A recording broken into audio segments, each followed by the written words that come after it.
पाताल लोक का वर्णन। ऋषि बोले, हे सूत जी, कुछ दिवस पूर्व आपने कंचन के आधे शरीर वाले नेवले का आख्यान सुनाते हुए संक्षेप में पाताल लोक का वर्णन किया था। अब कृपा करके उस पाताल लोक का वर्णन हमें विस्तार पूर्वक बताइए कि कुल कितने पाताल हैं, उनका विस्तार कितना है, वे कहाँ स्थित हैं, उनमें कौन रहता है, उन पातालों के बाद क्या क्या है। ऋषियों का प्रश्न सुनकर सूत जी बोले, हे ऋषियों, पाताल के संबंध में तुम्हारी जिज्ञासा तो उचित है, किंतु उसका उत्तर देने से पूर्व मैं तुम्हें सूर्य भगवान के नीचे भूतल तक के प्रदेश का विवरण सुनाना चाहता हूँ। इससे आपको अपने प्रश्न का उत्तर समझने में सुविधा होगी। अतः पहले आप इस प्रदेश का वर्णन ध्यान पूर्वक सुन लीजिए। सूर्य लोक तथा ध्रुव लोक का वर्णन तो आप सुन ही चुके हैं। अंतरिक्ष में केवल इतने ही लोक नहीं हैं। ध्रुव मंडल से 4 करोड़ कोस ऊपर की ओर महरलोक है।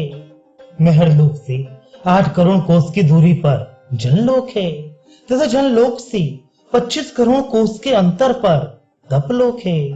तपलोक से भी 48 करोड़ कोस ऊपर सत्यलोक है। सत्यलोक से 4 करोड़ कोस का मार्ग पार करने पर वैकुंठ आता है। इस वैकुंठ में विष्णु निवास करते हैं, जो प्रभु विश्वकर्मा का ही एक रूप है। इसी वैकुंठ को गोलोक के नाम से भी पुकारा जाता है। प्रभु के अनन्य भक्त महान योगी जो प्रभु के विष्णु रूप की उपासना करते हैं, मृत्यु के पश्चात इसी लोक को प्राप्त होते हैं। इस लोक के अद्भुत सौंदर्य, भव्यता एवं महानता का वर्णन स्वयं वाणी की अधिष्ठात्री सरस्वती भी नहीं कर सकती। फिर मेरे जैसे साधारण प्राणी की इतनी सामर्थ्य कहाँ हो सकती है कि मैं उसका वर्णन कर सकूं। यह तो हुआ ध्रुव से ऊपर के लोकों का वर्णन। अब सूर्य से पृथ्वी तक फैले प्रदेशों का वर्णन सुनो। सिंहिका के 101 पुत्र थे। बड़े पुत्र का नाम राहु और शेष 100 पुत्र का नाम केतु था। ये वही राहु था जिसने अमृत मंथन के समय सूर्य और चंद्र के मध्य में बैठकर छल से अमृत पान किया, और भगवान विष्णु ने सुदर्शन चक्र से जिसका मस्तक काट दिया था, तथा जो अमृत पान कर लेने के कारण मरा नहीं था, इसे भगवान विष्णु ने अमर हो जाने के कारण गिरहों में स्थान दिया था। ये संपूर्ण कथा मैं अमृत मंथन का वृतांत सुनाते समय आपको सुना चुका हूँ। इसी राहु दैत्य का निवास स्थान सूर्य से 40,000 कोस नीचे है। इस दैत्य से 40,000 कोस नीचे वह स्थान है जहाँ सिद्ध, गंधर्व, विद्याधर एवं चारण निवास करते हैं। इसी के नीचे अंतरिक्ष है। अंतरिक्ष में भूत, प्रेत, पिशाच आदि रहते हैं। इसके नीचे पृथ्वी है, जिसका वर्णन मैं पहले कर चुका हूँ। जिन पातालों का वर्णन आप सुनना चाहते हैं, वे सब हमारी पृथ्वी के नीचे हैं। उनकी संख्या 7 है तथा उनके नाम हैं अतल, वितल, सुतल, तलातल, महातल, रसातल एवं पाताल। इन पातालों में दैत्य, दानव, नाग रहते हैं। वे अत्यंत परिश्रमी, पराक्रमी, अध्यवसायी तथा निष्ठावान तपस्वी हैं। इसलिए सुख सुविधा, वीरता आदि की दृष्टि से वे देवताओं से किसी भी प्रकार कम नहीं हैं। माया, रचना कौशल, शिल्प आदि की दृष्टि से वे बहुत बड़े चढ़े हैं। मय दानव ने अनेक प्रकार के अद्भुत भवनों का निर्माण किया था। पांडवों के इंद्रप्रस्थ के राजप्रसाद का निर्माण करने वाला एक पाताल लोकवासी ही था। इस भवन में जल को देखकर भूमि का, भूमि को देखकर जल का तथा दीवार को देखकर द्वार का भ्रम होता था। पाताल में सबसे पहले अतल आता है, जिसमें अद्भुत शिल्पी मय दानव के असंख्य पुत्र निवास करते हैं। दूर दूर के राजा महाराजा उन्हें भवन निर्माण के लिए आदर पूर्वक आमंत्रित करते हैं। तथा अंत में बड़े बड़े पुरस्कार देकर उन्हें सम्मानित करते हैं। इसलिए यहाँ के निवासी सब प्रकार से सुखी एवं संपन्न जीवन व्यतीत करते हैं। इसी अतल के नीचे वितल नाम का प्रदेश है, जिसमें भगवान हाटकेश्वर की भव्य मूर्ति विद्यमान है। यहाँ के निवासी हाटकेश्वर की उपासना करके सब प्रकार की सुख समृद्धि प्राप्त करते हैं। वितल के नीचे सुतल है। महाराज बलि इसी प्रदेश पर राज्य करते हैं। इनके राज्य में प्रजा सब प्रकार से सुखी एवं सुरक्षित है। प्रभु विश्वकर्मा ने इनकी भक्ति से प्रसन्न होकर इन्हें वरदान दिया था कि प्रतिवर्ष वर्षा ऋतु के 4 मास इन्हीं के यहाँ निवास करेंगे। सुतल के नीचे तलातल है, जहाँ त्रिपुर का अधिपति मय दानव राज्य करता है। तलातल के नीचे महातल है। यह प्रदेश मुख्य रूप से नागों का निवास स्थान है। इसमें विभिन्न आकार तथा आकृति वाले साधारण से लेकर अद्भुत कोटि के नाग एवं सर्प रहते हैं। कुछ सांप छोटे हैं, कुछ बड़े हैं, कुछ के केवल एक सिर है और कुछ के अनेक। यहाँ ऐसे भी सर्प निवास करते हैं जिनके शरीर के दोनों सिरों पर मुख होते हैं तथा वे आगे और पीछे दोनों ओर चल सकते हैं। महातल के नीचे रसातल है। इसमें वे कट्टर दैत्य एवं दानव निवास करते हैं, जो देवताओं को अपना सबसे बड़ा शत्रु समझते हैं। वे सदैव उन्हें अकारण ही कष्ट देने के लिए तैयार रहते हैं। इन 6 पातालों के नीचे प्रमुख पाताल है। यहाँ उच्च एवं श्रेष्ठ कुल के आचारवान नाग राजा राज्य करते हैं। वे अकारण ही ना तो किसी से शत्रुता करते हैं, न किसी को हानि पहुंचाने की चेष्टा करते हैं। भगवान शेषनाग का मुख्य निवास स्थान भी यही है। यहीं से 1,20,000 कोस पर प्रलय स्थल है।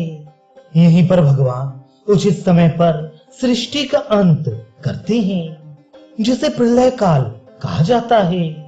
पृथ्वी के नीचे तथा ऊपर जो भिन्न भिन्न लोक हैं, उन सब में सृष्टिकर्ता प्रभु आदि नारायण विभिन्न रूपों में विद्यमान रहकर उस लोक का संरक्षण एवं संचालन करते हैं। जो लोग श्रद्धा पूर्वक जिस भावना से उनकी भक्ति एवं उपासना करते हैं, मृत्यु के पश्चात वे उन्हें उसी भावना के अनुरूप जन्म प्रदान करते हैं। जो प्रभु की निष्काम भक्ति करते हैं, उन्हें वे अपने लोक वैकुंठ में भेजकर अपने में लीन कर लेते हैं। इस प्रकार निरंतर यही क्रम चलता रहता है। सूत जी कहते हैं, हे ऋषिगण, इस प्रकार के सृष्टि चक्र में जीवात्मा अपने कर्मों के अनुसार शरीर धारण करके इस लोक में आता है, जहां वह पहले किए हुए कर्मों का फल भोगता है तथा अपनी इच्छा अनुसार नए कर्म करता है। इन कर्मों का कुछ फल तो उसे इसी जीवन में मिल जाता है, जिनका फल उसे इस जीवन में नहीं मिल पाता। उन्हें भोगने के लिए उसे अगला जन्म ग्रहण करना पड़ता है।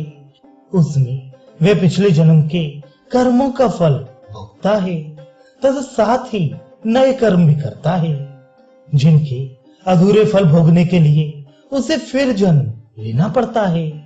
इस प्रकार जन्म मरण का चक्र निरंतर चलता रहता है और उसे भव सागर के बंधन से मुक्ति प्राप्त नहीं होती।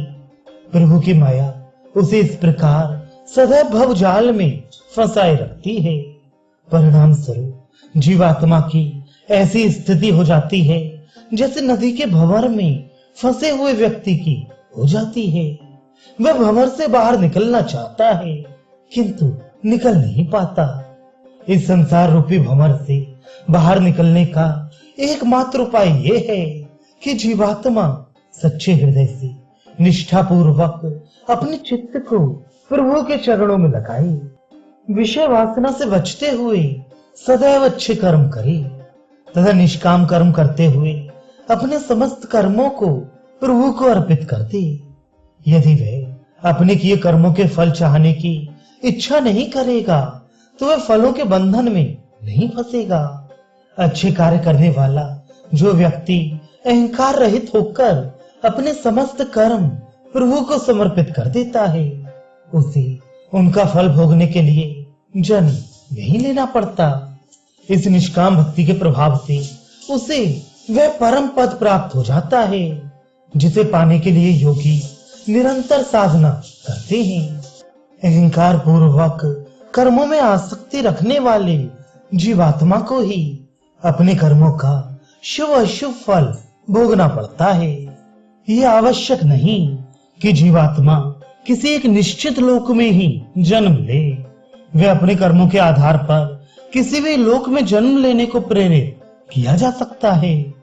ऋषि प्रभु इतने दयालु हैं कि जो अंत समय में उनका नाम लेकर पुकारता है, वे उसके समस्त दुर्गुणों एवं कुकर्मों की उपेक्षा करके उसे अपने लोक में बुला लेते हैं। अजामिल का नाम तो आपने सुना ही है। वे जीवन भर नाना प्रकार के कुकर्म एवं पाप करता रहा, परंतु मृत्यु के समय जब उसने यमदूतों से भयभीत होकर अपने पुत्र नारायण को पुकारा, तो प्रभु ने उसे अपने लोक में केवल इसलिए बुला लिया कि नारायण प्रभु का भी एक नाम है। ऋषि मुनि भगवत भक्त भगवान के नाम का जीवन भर इसलिए कीर्तन करते रहते हैं कि मृत्यु के समय प्रभु का नाम उनके मुख पर आ जाए। फिर भी अंत समय में प्रभु को स्मरण कर लेना इतना सरल नहीं है।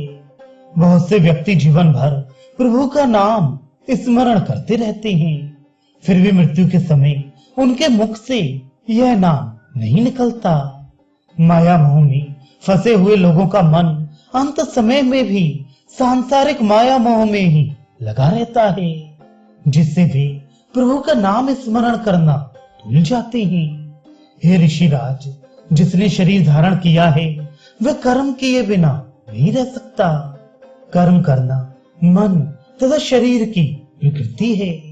जब प्रकृति है तो वह अच्छे या बुरे कर्म अवश्य करेगा।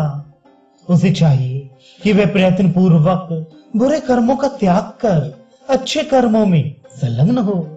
इन अच्छे कर्मों का फल भी उसे भुगतना पड़ेगा। इन कर्मों के फल से मुक्ति पाने के लिए उसे चाहिए कि वह अपने समस्त कर्मों को विनीत भाव से प्रभु को अर्पित कर दे तथा उसके फल की कामना ना करे। ऐसा करने से उसे अपने कर्मों का फल नहीं भुगतना पड़ेगा। इसके पश्चात वह अपने मन को पूरी निष्ठा से प्रभु के चरणों में लगा दे।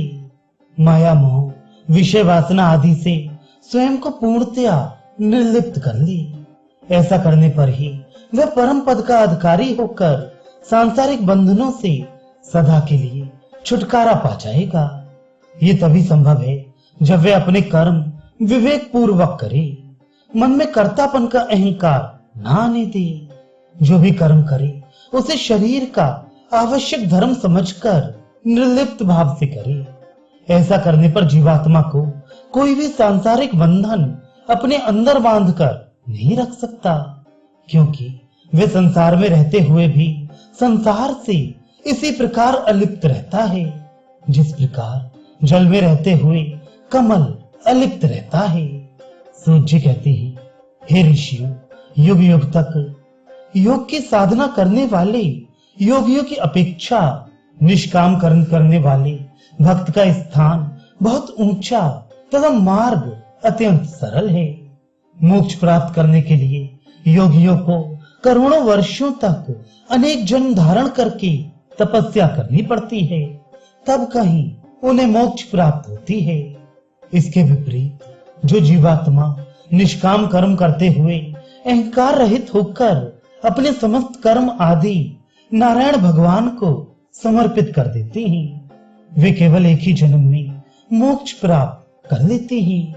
उसे ईश्वर के प्रति केवल अनन्य भाव की भक्ति तथा निष्काम कर्म करने की प्रवृत्ति अपनानी पड़ती है।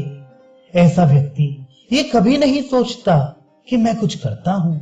ये संसार के समस्त जीवों में प्रेम भाव रखता है।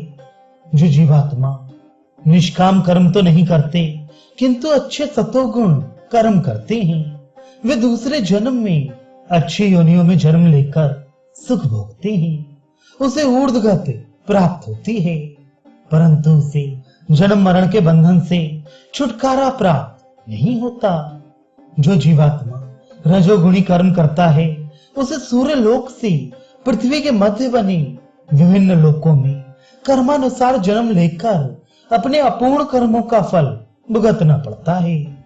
तमोगुण के आधार पर किए गए कर्मों का फल उसे किसी भी पाताल में रहकर भोगना पड़ता है। रजोगुण एवं तमोगुण के सहारे अच्छे और बुरे दोनों प्रकार के कर्म हो सकते हैं। जीवात्मा को उन्हीं कर्मों के अनुसार फल भोगने पड़ते हैं।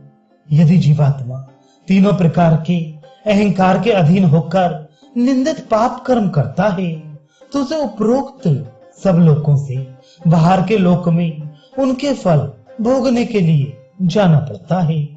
इस लोक का नाम नरक है। नरक में रहकर वे भयानक कष्टप्रद यातनाएं भोगते हैं।